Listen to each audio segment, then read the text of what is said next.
평생 모은 4억 5천만 원을 아들 내외에게 주었습니다. 하지만 돌아온 건 도와주시는 분이라는 모욕적인 호칭뿐이었죠. 결국 며느리는 시어머니를 내쫓을 계획까지 세웠습니다. 저는 조용히 법이 적힌 편지 한 통을 보냈습니다. 제 인생을 되찾는 이 이야기 끝까지 들어주세요. 새벽 4시 반이면 어김없이 눈이 떠져요. 이곳 서울 강남구 논현동의 아침은 부산의 그것과는 참 많이 달라요.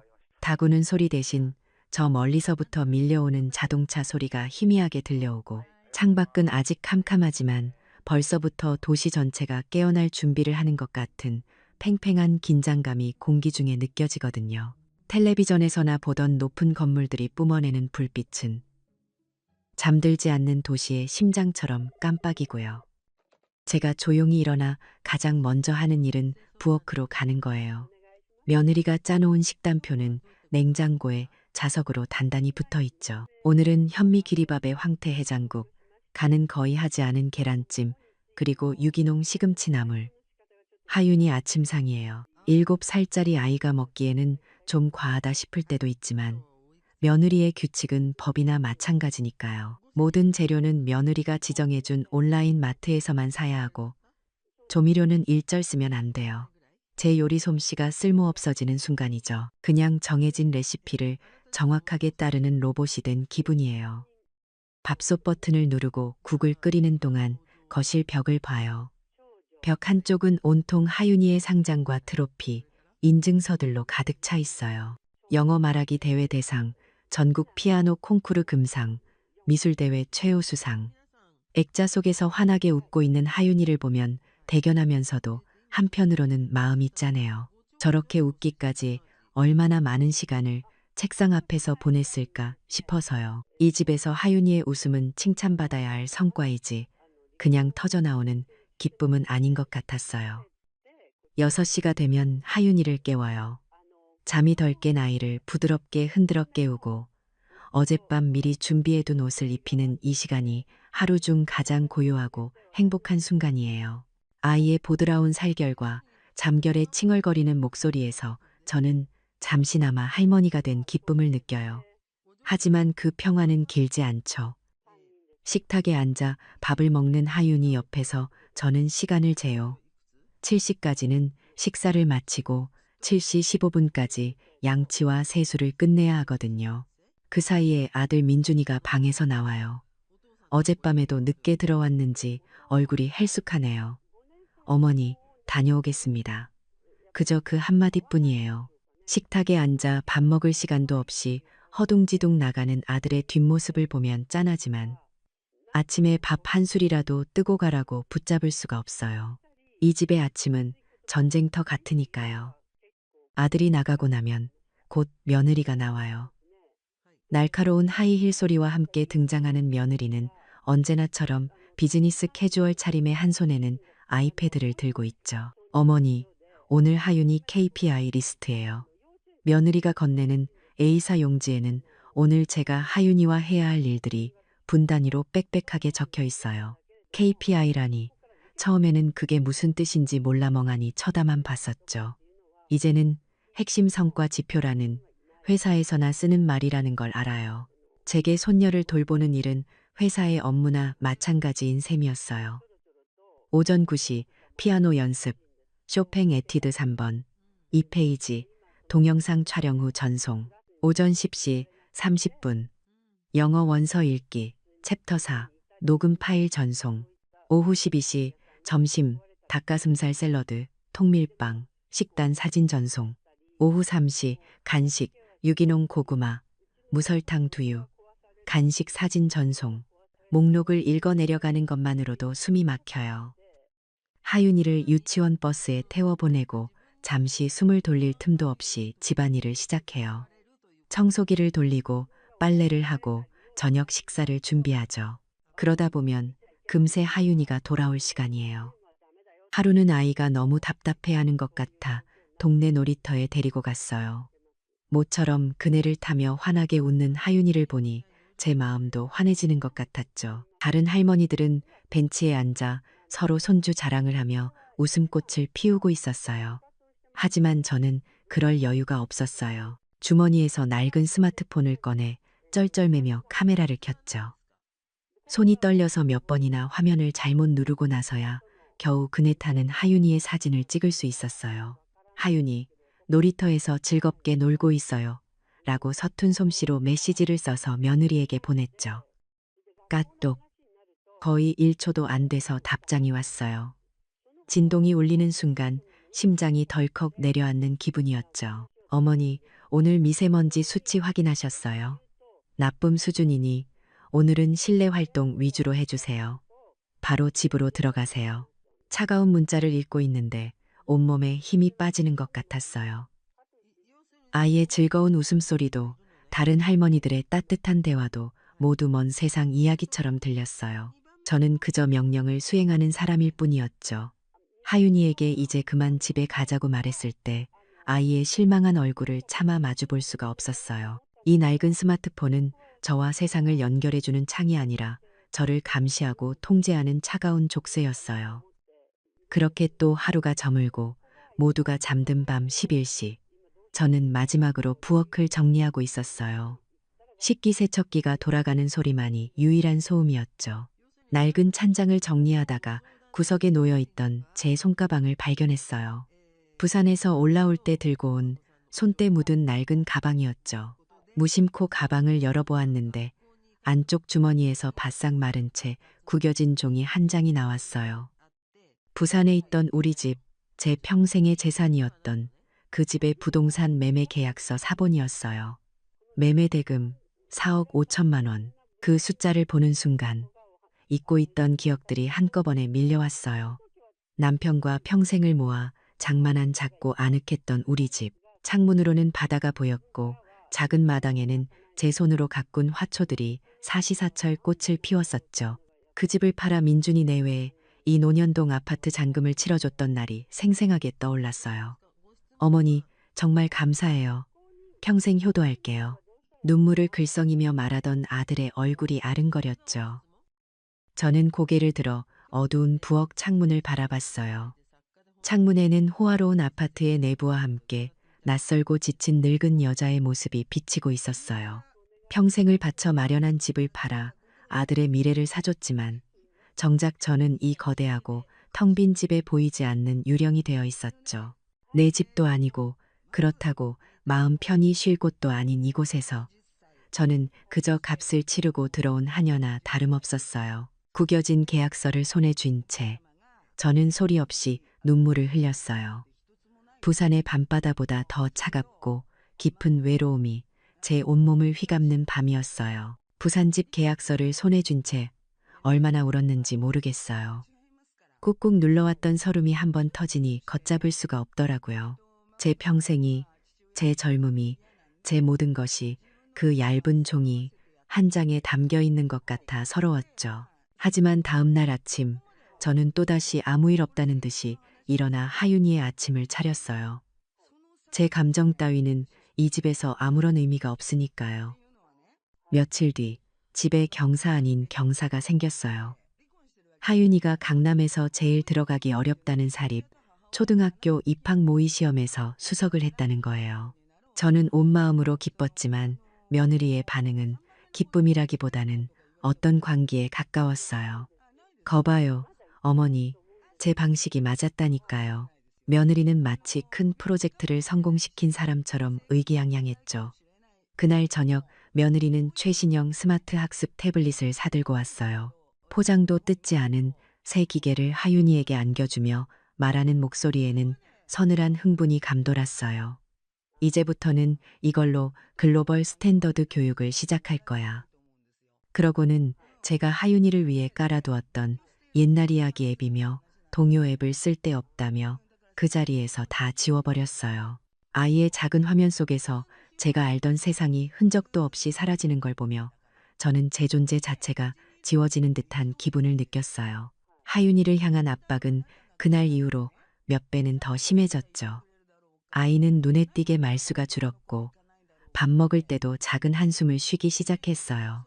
며느리는 그걸 보고 요즘 애들은 경쟁이 심해서 스트레스 관리가 필수라며 아이에게 명상 앱을 켜주더군요.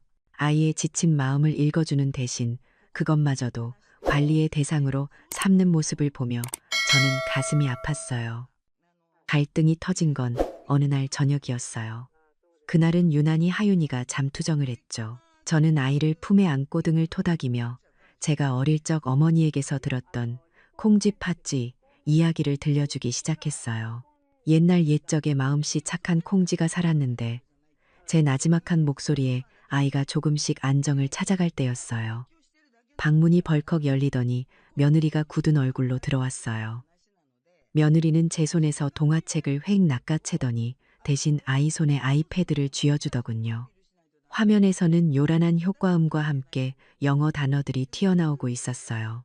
제게 꽂히는 며느리의 시선은 얼음장처럼 차가웠어요. 그 목소리는 제 평생의 지혜와 문화를 한순간에 쓰레기 취급했죠. 어머니, 그런 비과학적인 이야기 시간 낭비예요. 지금은 영어로 뇌를 자극해야 할 때라고요. 글로벌 인재로 키우려면 어릴 때부터 효율적으로 시간을 써야 해요. 저는 텅 빈 손으로 멍하니 서 있었어요. 콩쥐 팥쥐 이야기가 담고 있는 착한 마음과 성실함의 가치는 비과학적이고 비효율적인 것이 되어버렸죠. 제 삶의 방식, 제가 아이에게 물려주고 싶었던 모든 것들이 부정당하는 순간이었어요. 제 문화유산과 지혜가 차가운 기계 앞에서 힘없이 무너져 내렸어요. 그날 이후로 저는 몸이 영 좋지 않았어요. 아마 마음의 병이었겠죠.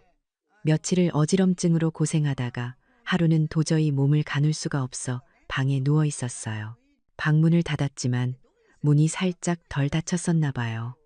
거실에서 들려오는 며느리의 전화 통화 소리가 희미하게 들려왔어요. 처음에는 대수롭지 않게 생각했죠. 그런데 자꾸만 귀에 거슬리는 단어들이 들려왔어요. 네, 분당이나 일산 쪽으로 알아보고 있어요. 호텔식 서비스가 제공되는 곳이었으면 좋겠네요. 보증금 3억에 월 400이요. 식비랑 의료 서비스는 다 포함된 거죠? 전문 의료진도 상주하고 가족 방문 프로그램은 어떻게 되나요? 체계적으로 관리되는 곳이 중요해서요. 순간 온몸의 피가 차갑게 식는 것 같았어요. 며느리는 의사나 병원과 통화하는 게 아니었어요. 그건 분명 프리미엄 실버타운, 소위 말하는 고급 요양원에 대한 문의 전화였어요. 며느리의 목소리는 아픈 시어머니를 걱정하는 며느리의 목소리가 아니었어요. 마치 불필요한 자산을 정리하려는 투자 상담가의 목소리처럼 냉정하고 사무적이었죠.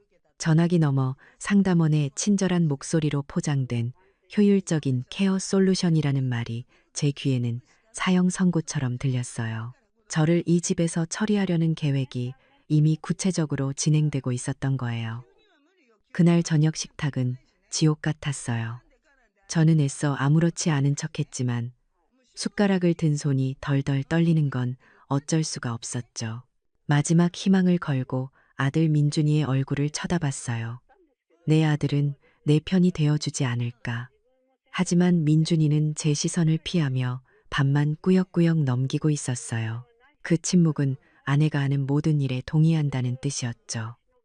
제가 떨리는 목소리로 요즘 몸이 영 좋지 않구나라고 운을 떼자 며느리가 기다렸다는 듯이 화사하게 웃으며 말했어요. 그 웃음이 너무나 잔인해서 저는 숨을 쉴 수가 없었어요. 어머니, 마침 제가 좋은 케어 시설 알아보고 있어요. 거기 가면 친구분들도 많고 전문적인 관리도 받으실 수 있어서 훨씬 편하실 거예요. 저희가 주말마다 꼬박꼬박 찾아뵐게요. 이제 위협은 더 이상 숨겨진 계획이 아니었어요. 어머니를 위한 것이라는 다정한 포장을 한 채 제 앞에 떡하니 놓인 비수였죠. 저는 그 순간 깨달았어요. 이 집에서 저는 더 이상 가족이 아니라는 것을, 효율적으로 관리하고 때가 되면 비용을 치르고 폐기해야 할 낡고 고장난 자산일 뿐이라는 것을요. 동화는 끝났고 이제 남은 것은 차가운 현실뿐이었어요. 요양원이라는 말이 며느리의 입에서 나온 그날 이후 저는 살아도 사는 게 아니었어요. 매일 아침 눈을 뜨면 오늘이 마지막일까 하는 생각에 심장이 철렁 내려앉았죠. 집안의 공기는 살얼음판 같았어요. 며느리는 제게 더 이상 KPI 목록을 주지 않았지만 그 침묵이 더 무서웠어요. 마치 모든 계획이 끝나서 더 이상 저를 관리할 필요조차 없다는 뜻 같았거든요. 그러던 어느 날 며느리가 아주 들뜬 목소리로 하윤이의 사립초등학교 입학 축하 파티를 열겠다고 선언했어요. 집으로 자기 친구들을 초대하겠다는 거였죠. 그 말을 듣는 순간 저는 불길한 예감에 휩싸였어요. 그 파티는 하윤이를 위한 것이 아니라 저를 향한 마지막 통보의 무대가 될 것만 같았어요. 파티 당일 집은 아침부터 분주했어요. 하지만 그 분주함 속에서 제가 할 일은 없었죠.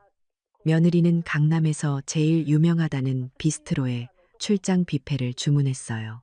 제가 평생을 바쳐 끓여낸 구수한 된장찌개나 정성껏 무친 나물 따위는 이런 격식 있는 자리에는 어울리지 않는다는 무언의 선언이었죠. 제게 주어진 역할은 단 하나, 손님들이 오면 음료를 내가고 빈 접시를 치우는 일뿐이었어요. 제 몸에 꼭 맞는 낡은 원피스 위에 며느리는 보란 듯이 하얀 앞치마를 둘러주었어요. 가족이 아니라 일하는 사람이라는 낙인을 찍는 것 같았죠. 오후가 되자 하이힐 소리와 함께 며느리의 친구들이 하나둘씩 도착했어요. 하나같이 머리부터 발끝까지 값비싼 옷과 보석으로 치장한 강남 엄마들이었죠. 그들은 거실에 모여 앉아 아이들의 유학 계획이나 아이비리그 진학 전략 같은 제가 평생 들어본 적 없는 이야기들을 나눴어요. 대화에는 어려운 영어가 반 이상 섞여 있었고요. 저는 쟁반에 와인잔을 받쳐들고 그들 사이를 조용히 오갔어요. 마치 투명 인간이 된 것처럼 그 누구도 제게 눈길 한 번 주지 않았어요. 가끔은 길을 비키라는 듯이 은근슬쩍 저를 밀치기도 했죠.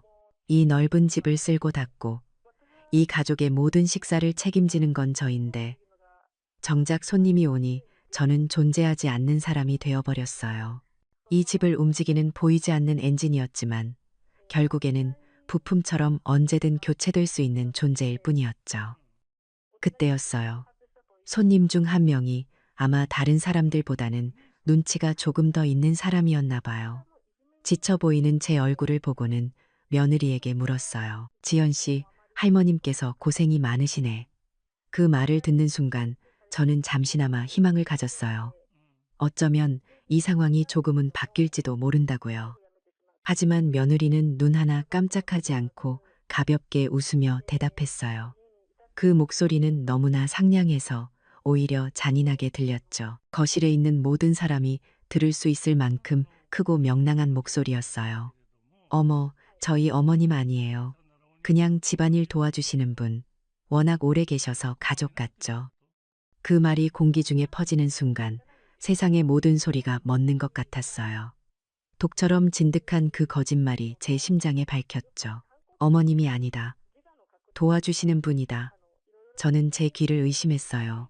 근처에 서 있던 아들 민준이가 움찔하는 게 보였지만 아들은 이내 고개를 숙이고 아무 말도 하지 않았어요. 손님들은 잠시 놀란 듯 했지만 이내 서로 의미심장한 눈빛을 교환하더니 고개를 끄덕이며 그 거짓말을 받아들였어요. 그들의 체면과 질서를 위해 제 존재는 그렇게 완벽하게 지워졌어요. 제 아들의 어머니 하윤이의 할머니 박순자는 그 자리에서 공개적으로 살해당한 거예요. 저는 쟁반을 든 채 그대로 굳어버렸어요. 온몸의 피가 발끝으로 다 빠져나가는 기분이었죠. 더 이상 그곳에 서 있을 수가 없어 저는 조용히 부엌으로 도망쳤어요. 싱크대에 몸을 기댄 채 가쁜 숨을 몰아쉬었죠. 눈물조차 나오지 않았어요. 너무 큰 충격은 슬픔이라는 감정마저 마비시키는 모양이에요. 그때 하윤이가 몰래 부엌으로 들어왔어요. 아이는 제 눈치를 살피며 며느리가 엄격하게 금지했던 조각 케이크 하나를 집어 입에 쏙 넣었어요. 그 모습을 보니 잠시 웃음이 나왔죠. 아이의 작은 반란이 위로가 되는 순간이었어요. 하지만 그 평화는 오래가지 않았어요. 잠시 후 케이크 포장지를 발견한 며느리가 불같이 화를 내며 부엌으로 들어왔어요. 하지만 며느리의 분노는 딸인 하윤이가 아닌 저를 향해 있었죠. 어머니, 제가 하윤이 식단 관리 얼마나 신경 쓰는지 아시면서 일부러 이러시는 거예요? 다 망쳐놓으셨잖아요. 며느리는 제게 소리쳤어요. 제가 무슨 말을 하기도 전에 모든 것을 설명하기도 전에 날카로운 소리와 함께 제 뺨에 불이 번쩍 났어요. 짝! 그 소리는 시끄러운 파티 음악을 뚫고 부엌 전체에 울렸어요. 왼쪽 뺨이 타는 듯이 아팠어요. 육체적인 고통보다 더 컸던 건 제 인격이 산산조각 나는 듯한 충격이었죠. 제 평생 누군가에게 손찌검을 당한 것은 처음이었어요. 그것도 제 아들의 아내에게 제 손녀가 보는 앞에서요. 며느리는 조금의 미안한 기색도 없이 오히려 분이 풀리지 않는다는 얼굴로 저를 노려봤어요. 그러고는 식탁 위에 놓여있던 브로셔 하나를 집어들었죠. 얼마 전 제가 엿들었던 그 프리미엄 실버타운의 안내 책자였어요. 며느리는 제 눈을 똑바로 쳐다보며 보란듯이 스마트폰을 꺼내 그곳에 전화번호를 눌렀어요. 여보세요? 네, 얼마 전에 상담했던 사람인데요. 입소 절차 바로 진행하고 싶어서요. 그 순간 저는 알았어요. 이제 정말 끝이구나. 저를 버리겠다는 위협은 더 이상 먼 미래의 계획이 아니었어요. 지금 당장 제 눈앞에서 실행되고 있었죠. 그날 축배로 가득해야 할 파티에서 저는 제 인생의 가장 깊은 나락으로 떨어졌어요. 며느리가 요양원에 전화를 거는 소리를 들으며 저는 부엌에 나무처럼 서 있었어요. 뺨은 여전히 화끈거렸지만 아무런 감각도 느껴지지 않았. 마치 내 몸이 아닌 것 같았어요. 시끄럽던 파티의 소음도 며느리의 목소리도 모든 것이 멀게만 들렸어요. 저는 조용히 몸을 돌려 제 방으로 들어갔어요. 태어나서 처음으로 방문을 잠갔죠. 그 좁고 창문도 없는 방에 웅크리고 앉아 얼마나 시간이 흘렀을까요? 저는 멍하니 벽만 바라봤어요. 이제 어딜 가야 하나, 당장 오늘 밤은, 내일은 어디서 자야 하나, 아무런 생각도 나지 않았어요. 그냥 이대로 사라져버리고 싶다는 생각뿐이었죠. 무언가에 홀린 듯 저는 옷장 구석에 처박아 두었던 낡은 손가방을 꺼냈어요. 부산에서 올라올 때 들고 온 제게 남은 유일한 제 물건이었죠. 가방 안에 든 몇 가지 옷가지를 꺼내 작은 보따리를 싸기 시작했어요. 어디로 가야 할지도 모르면서 그저 이곳을 떠나야 한다는 생각만 들었거든요. 그때 손끝에 바스러지는 종이의 감촉이 느껴졌어요. 며칠 전 저를 울게 했던 바로 그 종이 부산집 매매 계약서 사본이었죠. 저는 무심코 종이를 펼쳐들었어요. 매매 대금 4억 5천만 원. 며칠 전 이 숫자를 봤을 때는 서러움의 눈물만 났는데 이상하게도 그날 밤에는 다른 감정이 피어올랐어요. 그건 분노였어요. 작은 보탬이 아니었어. 20억짜리 아파트라고 했으니 내 돈은 이 집의 4분의 1에 가까운 기둥이었던 거예요. 제 평생을 바친 돈으로 이들은 강남의 호화로운 성을 샀고 그 성의 가장 어두운 골방에 저를 가둔 채 하녀처럼 부렸어요. 그리고 이제는 쓸모가 없어졌으니 내다 버리려 하는 거고요. 구겨진 종이, 조각이 갑자기 제 손안에서 뜨겁게 느껴졌어요. 이건 더 이상 슬픈 과거의 흔적이 아니었어요. 이건 그들이 제게 진 빚의 증서이자 제가 빼앗긴 삶의 증거였어요. 다음 날 아침, 저는 아무 말 없이 집을 나섰어요. 며느리는 제가 드디어 짐을 싸서 나간다고 생각했는지 경멸과 안도가 섞인 눈빛으로 저를 쳐다보기만 했죠. 저는 동네 노인복지관으로 향했어요. 그저 몇 시간이라도 누구의 감시도 없는 곳에서 숨을 쉬고 싶었거든요. 복지관 게시판에는 여러 가지 프로그램 안내문이 붙어 있었어요. 노래교실, 건강체조, 서예반, 그 속에서 제 눈을 사로잡은 건 색이 바랜 포스터 한 장이었어요. 어르신들을 위한 7일간의 제주도 힐링 투어. 저렴한 가격이었지만 지금 제 수중에 있는 돈으로는 큰 지출이었죠. 85만 원. 망설이는 제 등 뒤로 며느리의 목소리가 환청처럼 들려왔어요. 보증금 3억에 월 400. 그 순간 저도 모르게 결심이 섰어요. 평생 남을 위해 아끼고 모으기만 했지 저 자신을 위해서는 단돈 10,000원 쓰는 것도 벌벌 떨었던 제 인생이었어요. 저는 떨리는 손으로 접수처에 다가가 제주도 투어를 신청했어요. 제 인생 처음으로 저 자신을 위한 투자를 한 셈이었죠. 여행을 떠나기 전날 밤, 저는 제 낡은 스마트폰을 충전하지 않았어요. 그리고 다음 날 새벽, 모두가 잠든 사이 집을 빠져나오며 그 전화기를 제 침대 위에 그대로 두고 나왔어요. 저를 옥죄던 그 차가운 족쇄를 풀어던지는 순간이었죠. 자유로움과 함께 두려움이 밀려왔지만 저는 뒤돌아보지 않았어요. 관광버스에 오르자 옆자리에 앉은 한 아주머니가 환하게 웃으며 제게 말을 걸었어요.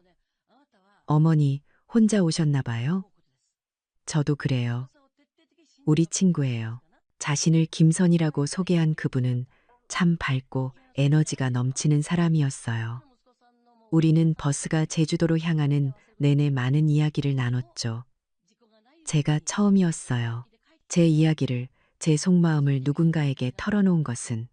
선희 씨는 제 이야기를 그저 묵묵히 들어주었어요. 그리고는 제 손을 꼭 잡으며 말했죠. 그동안 너무 고생 많았어요. 이제라도 어머니 인생을 살아야지. 그 따뜻한 한마디에 지난 몇 년간 굳어있던 제 마음이 눈 녹듯 녹아내렸어요. 제주도는 꿈만 같았어요. 성산일 출봉 위에서 바라본 바다는 제 슬픔을 다 품어줄 것처럼 넓고 푸르렀고 올레길을 걸으며 맡았던 흙냄새는 마음을 편안하게 해주었죠. 선희 씨와 함께 맛본 흑돼지 구이와 전복죽은 제가 서울에서 먹던 영양 만점의 무미건조한 음식들과는 비교도 할 수 없을 만큼 맛있었어요.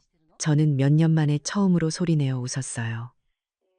제게도 이런 세상이 있다는 걸, 이 갑갑한 아파트 밖에도 삶이 있다는 걸 깨달았어요.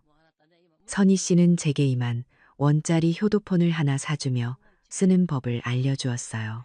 전화 걸고 받는 법, 그리고 전원을 끄는 법. 특히 전원을 끄는 법을 몇 번이나 강조해서 알려주었죠. 이건 우리가 필요할 때만 쓰는 거야. 아무나 우리를 부를 수 있게 열어두면 안 돼. 그 말에 저는 제가 서울에 두고 온 스마트폰을 떠올렸어요. 언제 울릴지 모르는 감시의 벨소리. 전화를 끄는 법을 배우는 것은 제 삶의 주도권을 되찾는 첫걸음처럼 느껴졌어요. 여행 마지막 날 밤이었어요. 숙소에서 선희 씨와 두런두런 이야기를 나누다 저는 결심을 굳혔어요. 이대로 다시 그 지옥 같은 집으로 돌아가 하녀가 될 수는 없다고요. 저는 복지관 게시판에서 봤던 무료 법률 구조공단의 전화번호를 떠올렸어요. 호텔 로비에 공중전화로 가서 떨리는 손으로 번호를 눌렀죠. 전화를 받은 젊은 변호사에게 저는 제 상황을 차분하게 설명했어요. 제 이름과 아들 이름, 그리고 부산 집을 팔았던 이야기와 그 계약서 사본을 가지고 있다는 사실까지 전부요. 수화기 너머의 변호사는 한참을 듣고 나더니 힘있는 목소리로 말했어요. 어머님, 충분히 법적으로 다투어 볼 수 있는 사안입니다. 아주 강력한 증거를 가지고 계시네요. 그 말을 듣는 순간 제 안에서 무언가 단단한 것이 차오르는 것을 느꼈어요. 더 이상 저는 도망치는 무력한 늙은이가 아니었어요. 제 조용한 파업은 이제 법이라는 날카로운 무기를 갖게 된 거예요. 저는 조용히 수화기를 내려놓고 창밖의 고요한 제주 밤바다를 바라봤어요. 이제 싸움은 시작되었어요. 제주에서의 마지막 밤, 법률 상담을 마치고 숙소로 돌아온 저는 뜬 눈으로 밤을 새웠어요. 두렵지 않았다면 거짓말이겠죠. 평생을 순종하며 살아온 제가 제 아들 내외에게 법이라는 칼을 겨누게 될 줄은 꿈에도 몰랐으니까요. 하지만 이상하게도 마음 한구석은 강물처럼 고요했어요. 더 이상 잃을 것이 없는 사람에게서 나오는 용기였을지도 몰라요. 나중에 들어보니 제가 제주에서 새로운 용기를 얻고 있던 그 일주일 동안 서울의 그 집은 그야말로 아수라장이었다고 해요. 제가 사라진 첫날 며느리는 제가 곧 돌아올 거라고 생각했대요. 기껏해야 동네 찜질방에 가서 화를 식히고 저녁 때쯤이면 들어올 거라고요. 하지만 하루가 지나고 이틀이 지나도 제가 돌아오지 않자 집안은 서서히 마비되기 시작했죠. 그렇게 완벽하고 깔끔하던 집은 순식간에 난장판이 되었어요. 싱크대에는 배달 음식 용기들이 산처럼 쌓여갔고 바닥에는 과자 부스러기가 굴러다녔죠. 무엇보다 힘든 건 하윤이의 울음이었어요. 할머니를 찾으며 밤낮으로 울고 떼를 쓰는 아이 앞에서 며느리의 프로젝트 관리 능력은 아무런 소용이 없었어요. 아이패드의 영어 동영상도 새로 산 장난감도 우는 아이를 달래주지 못했죠. 아이에게 필요했던 건 글로벌 스탠더드 교육이 아니라 그저 할머니의 따뜻한 품이었던 거예요. 아들 민준이는 더 가관이었대요. 밥솥 버튼 하나 누를 줄 몰라 매일같이 밖에서 음식을 사오고 하윤이가 울면 어쩔 줄 몰라 하며 아내의 눈치만 봤다고 해요. 제가 없으니 그들은 기본적인 생활조차 영위할 수 없는 무능력한 어른들일 뿐이었어요. 그들의 빛나던 강남 라이프는 사실 제 고된 노동 위에 세워진 신기루였던 거죠. 하윤이의 할머니 보고 싶어 하는 울음소리가 그 집의 실패를 알리는 배경음악처럼 끊임없이 울려 퍼졌다고 해요. 일주일이 지났을 때 며느리의 인내심은 바닥이 났어요. 저에 대한 걱정은 조금도 없었죠. 그저 자신의 완벽한 시스템을 망가뜨린 제가 괘씸하고 화가 날 뿐이었어요. 며느리는 아들에게 최후통첩을 했대요. 어머니가 이렇게 나오신다면 우리도 더 이상 기다릴 필요 없어. 당장 그 요양원 계약해서 돌아오시면 바로 보내버리자고. 제멋대로 집을 나간 늙은이를 버릇을 고쳐주겠다는 심산이었겠죠. 돌아오면 무릎 꿇고 빌 줄 알았을 거예요. 그들이 요양원 계약서에 도장을 찍으려고 마주 앉아 있던 바로 그 순간 초인종이 울렸다고 해요. 문을 열자 집배원 아저씨가 서류 봉투 하나를 내밀었죠. 등기 우편이었어요. 며느리는 대수롭지 않게 봉투를 받아 뜯었죠. 그리고 그 안에 든 종이 한 장을 읽어 내려가던 며느리의 얼굴은 하얗게 질려갔다고 해요. 그것은 제가 보낸 내용 증명이었어요. 변호사가 작성한 차가운 법률 용어들이 종이 위에 가득했죠. 발신인 박순자, 수신인 김지연, 박민준. 그 편지는 제가 이 집의 투명인간도 무급 가사도우미도 아니었음을 명백히 증명하고 있었어요. 상기 발신인은 수신인들의 논현동 아파트 구매 당시 본인의 전 재산인 부산 소재 부동산 매각 대금 사업 5천만 원을 증여한 사실이 있습니다. 그러나 수신인들은 발신인에게 지속적인 정서적 학대 및 부당한 대우를 가하였으며 이는 사실상의 축출 행위에 해당합니다. 이에 발신인은 증여한 4억 5천만 원 및 그에 대한 법정 이자를 30일 이내에 반환할 것을 요구하며 만일 이행되지 않을 시 즉시 부당이득 반환 청구 소송 및 재산 가압류 절차에 착수할 것임을 통보하는 바입니다. 며느리와 아들은 얼어붙었대요. 그들이 평생의 자랑으로 여기던 20억짜리 아파트가 한순간에 시한폭탄이 되어버린 거죠. 그들의 힘, 그들의 사회적 지위, 그 모든 것이 사실은 제 희생 위에 서 있었다는 것을 뼈아프게 깨닫는 순간이었어요. 그들은 허둥지둥 은행 잔고를 확인해 봤지만 20억 아파트는 대부분 은행 빚이었고 당장 저에게 돌려줄 현금은 턱없이 부족했어요. 저를 내쫓으면 모든 것이 해결될 줄 알았는데 오히려 제 존재가 그들의 발목을 잡는 가장 큰 족쇄가 되어버린 거예요. 며느리는 마지막 자존심을 지키기 위해 발버둥 쳤다고 해요. 강남 엄마들 모임의 단체 카톡방에 아무렇지 않은 첫 글을 올렸죠. 집안일 도와주시던 분이 갑자기 그만두셔서 요즘 정신이 없네요. 혹시 좋은 분 아시면 소개 좀. 하지만 반응은 싸늘했어요. 며칠 뒤 며느리가 가장 친하다고 믿었던 친구에게서 전화가 왔대요. 걱정해주는 척했지만 목소리에는 차가운 호기심이 가득했죠. 그 친구는 이미 모든 것을 알고 있었어요. 하윤이와 같은 유치원에 다니는 아이의 엄마에게서 소문을 들었다는 거였죠. 지연아, 너 시어머니 내쫓았다며 파티 때도 일부러 하녀 취급하고 때리기까지 했다는 말이 있던데 대체 어떻게 된 거야? 소문은 걷잡을 수 없이 퍼져나갔어요. 그들이 그토록 중요하게 생각했던 맘카페와 카톡방에서 며느리는 순식간에 폐륜 며느리가 되어 있었죠. 자기 시어머니 돈으로 집 사놓고 늙었다고 요양원에 보내려고 했대. 애 보라고 불러다 놓고 뺨까지 때렸다더라. 그런 사람이 애 교육은 뭘 보고 시키겠어. 며느리가 저를 감시하고 통제하기 위해 사용했던 그 디지털 세상이 이제는 부메랑이 되어 며느리의 사회적 생명을 끊어놓고 있었어요. 그녀가 그토록 공들여 쌓아 올렸던 완벽한 강남 엄마라는 이미지는 산산조각이 나버렸죠. 저는 그 모든 소식을 제주에서 선희 씨를 통해 전해 들었어요. 선희 씨는 제게 휴대폰 화면을 보여주며 통쾌하게 웃었지만 저는 그저 묵묵히 고개만 끄덕였어요. 그것은 시끄러운 복수가 아니었어요. 그저 모든 것이 제자리로 돌아가는 과정일 뿐이었죠. 며칠 뒤 제 변호사에게서 전화가 왔어요.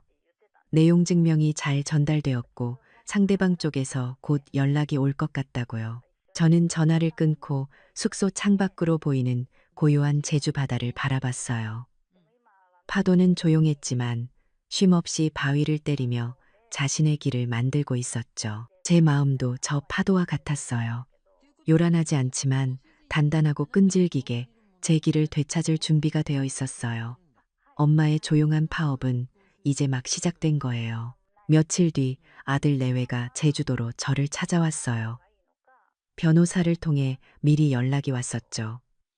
저는 선희 씨와 함께 북적이는 동문시장에서 장을 보고 있었어요.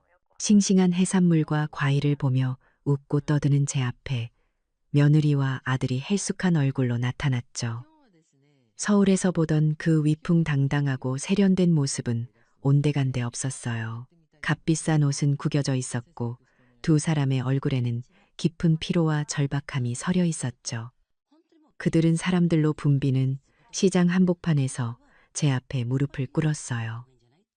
주변 사람들이 웅성거리며 쳐다봤지만 그들은 아랑곳하지 않았죠.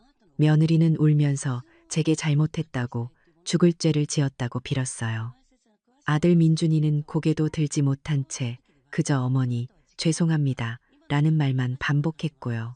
그들의 사과가 어디까지가 진심이고 어디까지가 계산인지 저는 알 수 없었어요. 하지만 한 가지는 분명했죠. 그들은 이제 제가 없으면 안 된다는 것을, 그들의 세계가 무너졌다는 것을 깨달은 거예요. 저는 그들을 일으켜 근처의 작은 찻집으로 데려갔어요. 한참 동안 아무도 말을 꺼내지 못했죠. 침묵을 깬 것은 저였어요. 제 목소리는 놀라울 만큼 차분하고 단단하게 나왔어요. 저는 용서를 이야기하지 않았어요. 대신 조건을 말했죠. 새로운 가족이 되기 위한 조건이었어요. 저는 그들에게 말했어요. 당신들이 그토록 자랑스러워하던 그 논현동 아파트를 팔라고요. 그 집은 당신들의 성공의 상징이 아니라 내 아들의 비겁함과 내 며느리의 오만함, 그리고 내 평생의 눈물이 담긴 감옥이라고요. 그 감옥을 허물지 않고서는 우리는 한 발짝도 나아갈 수 없다고요. 며느리와 아들은 제 말에 아무런 대꾸도 하지 못했어요. 그저 고개만 떨구고 있었죠. 저는 소송을 취하하는 조건으로 아파트 매각 대금에서 제 돈 4억 5천만 원과 그간의 정신적 피해 보상금을 합한 금액을 요구했어요. 그것이 제가 제시한 새로운 시작의 첫 번째 조건이었어요. 몇 달 뒤 우리는 서울로 돌아왔어요. 논현동의 그 크고 차가운 아파트는 다른 사람의 소유가 되었죠. 아들 내외는 강남을 떠나 조금은 평범하지만 사람 사는 온기가 느껴지는 마포의 한 아파트로 이사를 갔어요. 그리고 저는 제 돈으로 그 근처에 작은 빌라 하나를 얻었죠. 제 이름으로 된 온전한 제 집이었어요. 처음으로 제 집 현관문을 열쇠로 열고 들어서던 날, 저는 아주 오랫동안 그 자리에 서 있었어요. 화려하지는 않지만 햇살이 잘 들어오는 작은 거실을 보며 저는 평생 처음으로 진정한 안도감을 느꼈어요. 이곳은 제가 희생의 대가로 얻은 공간이 아니라 제 자신에 대한 존중으로 얻어낸 공간이었으니까요. 저는 완전히 독립적인 삶을 시작했어요. 동네 노인복지관에 나가 새로운 친구들을 사귀었죠. 그곳에서 저는 저와 비슷한 처지의 어르신들을 많이 만났어요. 자식들이 사준 스마트폰을 어떻게 써야 할지 몰라 쩔쩔매는 분들, 자식들과 소통하고 싶지만 방법을 몰라 외로워하는 분들이었죠. 그분들을 보며 저는 제가 할 수 있는 일을 찾았어요. 저는 복지관 한편에 작은 동아리를 만들었어요. 스마트폰으로 세상과 친구 되기라는 이름이었죠. 처음에는 서너 명으로 시작했지만 금세 입소문이 나서 동네에서 가장 인기 있는 강좌가 되었어요. 저는 어르신들에게 스마트폰을 감시의 도구가 아니라 소통과 배움의 도구로 사용하는 법을 알려드렸어요. 가족과 영상 통화하는 법, 인터넷으로 유용한 정보를 찾는 법, 그리고 금융 사기로부터 자신을 지키는 법까지요. 저를 억압했던 기술을 이제는 다른 사람들을 자유롭게 하는데 사용하고 있었던 거예요. 저는 더 이상 기술의 피해자가 아니라 공동체의 디지털 문화 교육을 이끄는 리더가 되어 있었어요. 아들 내외와의 관계도 새로운 방식으로 재정립되었어요. 저는 더 이상 그들의 무급 가사 도우미가 아니었죠. 일주일에 한두 번 제가 편한 시간에 아들 집에 들러 하윤이를 만났어요.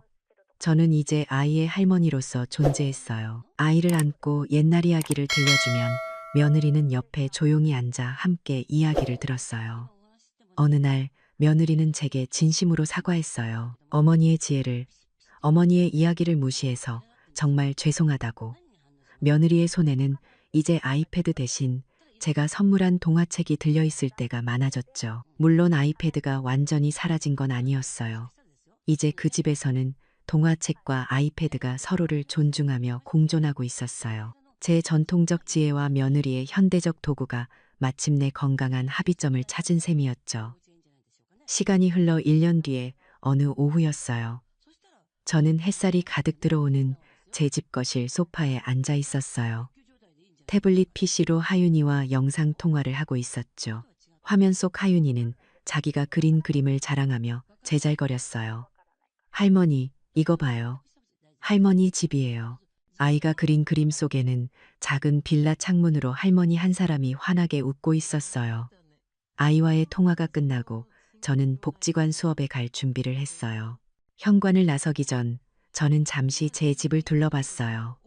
조용하고 평화롭고 온전히 제 것으로 가득 찬 이 공간을요.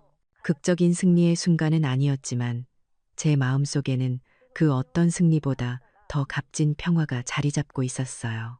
저는 더 이상 보이지 않는 사람이 아니었어요. 저는 제 삶의 주인이었고 제 이야기의 주인공이었죠. 그렇게 저는 조용히 제 두 번째 인생을 향해 걸어나갔어요. 박순자 할머니의 이야기는 진정한 존중이 모든 관계의 시작임을 보여줘요. 가족이란 일방적인 희생으로 만들어지는 것이 아니라 서로의 가치를 알아줄 때 비로소 완성되는 법이죠. 때로는 가장 큰 사랑이 자신의 소중함을 가르치기 위해 잠시 멈추는 용기에서 시작될지도 몰라요.